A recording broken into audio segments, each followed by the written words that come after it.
Hey everybody, welcome to JLB Sports TV. I'm Justin Block, and before I get into the video, I just want to show off the new Liverpool away kit. It is a very, very sexy, nice jersey. Got Suarez number 7 on the back. I actually bought this for my little brother's birthday. It was his birthday present, but I'm wearing it in this video because it's a very sexy jersey. Just look at the Liverpool crest and how they made the Hillsborough Flames, you know, red, silver stitching, the red detail. Just a very, very, very beautiful shirt. I'll probably have to buy one for myself before the season starts. But let's get into the video. Yesterday, Liverpool were defeated by Aston Villa 1-0, and they ended their season with 2 consecutive defeats to Tottenham. And like I said before, Aston Villa, it's pretty disappointing for Liverpool considering that 5th place was a very, very real possibility, and it was there for the taking. 2 weeks ago, they were in control of their own destiny, and they blew their destiny by losing the last 2 games. They came out pretty flat in both games, were pretty well handled in both games, and it wasn't the Liverpool that we had gotten accustomed to seeing under Kenny Dalglish. But I'm not really gonna resonate on those games a little bit because you know what? It's not that bad that we didn't get the Europa League. People always say that, we want to be in every single competition. We want to win European Cups, and we're gonna need to be in European competitions to attract players, especially for the summer. Well, you know, that's not necessarily true. First of all, Jamie Carragher actually said yesterday that, you know, the Europa League isn't the most desirable competition. The competition itself, I'm not sure if people really care about. The Europa League final, I know, wasn't on TV in the United States. I can't speak for Europe, but you would assume it would be on TV in Europe. And honestly, on the football websites that I visit daily and on Twitter especially, it really wasn't getting that much love. Frankly, nobody cares about the Europa League except for the teams in the Europa League final and probably UEFA themselves. Not only does nobody care about it, but it's a pretty grueling schedule. I remember last year, Liverpool's Europa League schedule started in July, and it kind of sucks having to play games on Thursday and Sundays when you're in the middle of a domestic season, when you're already competing for domestic cups. It really kind of gets in the way of your schedule. And the way that Liverpool have came out in the Europa League competitions and in Europa League matches kind of shows that, you know, Liverpool wasn't really thinking all that much about the Europa League. I remember in many Europa League matches, Poulsen, Ingog, Joe Cole, those types of players got burned. Those types of players got starting time, even under Dalglish. And during Europa League matches, under Hodgson, we were kind of anemic and it was very, very boring defensive football. Even under Dalglish, it was the same exact thing. The teams didn't really come out to play. They didn't really come out to attack. It was basically sit back and kick the ball around for 90 minutes and maybe somebody gets a goal off a set piece. Not very entertaining play. Liverpool came out flat in most of the Europa League games, and it was almost like they didn't really care. So at the end of the day, what Europa League really does is takes away from a team's planning because it interrupts their schedule in the middle of the week.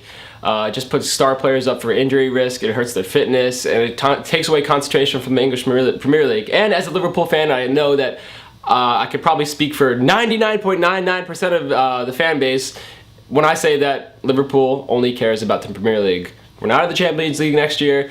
FA Cup's always nice, Carling Cup is always nice, but getting back into the top 4 and winning the Premier League, a title that Liverpool has never won. Remember, since the Premier League has been around, Liverpool has never won the Premier League. They've won the English first flight many, many times that we know, but never the Premier League. So that's something that Liverpool always wants to concentrate on, winning the Premier League. And frankly, the Europa League takes away from that. If you look at what Man City has been able to do over the past couple of seasons, where they haven't been able to guarantee Champions League or even Europa League football, they've been able to go out and sign a bunch of players. They weren't even in European football when they signed Gareth Bale and Carlos Tevez. Obviously, they got European football after that, and they've been able to attract more players.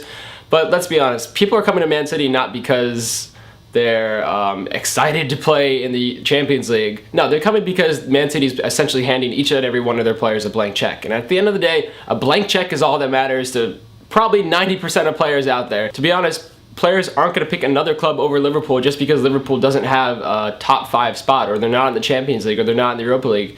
No, they're going to pick another club over Liverpool because Liverpool wasn't able to offer them the same wages, and Liverpool wasn't able to offer the club the amount of money that a Manchester City or Chelsea can.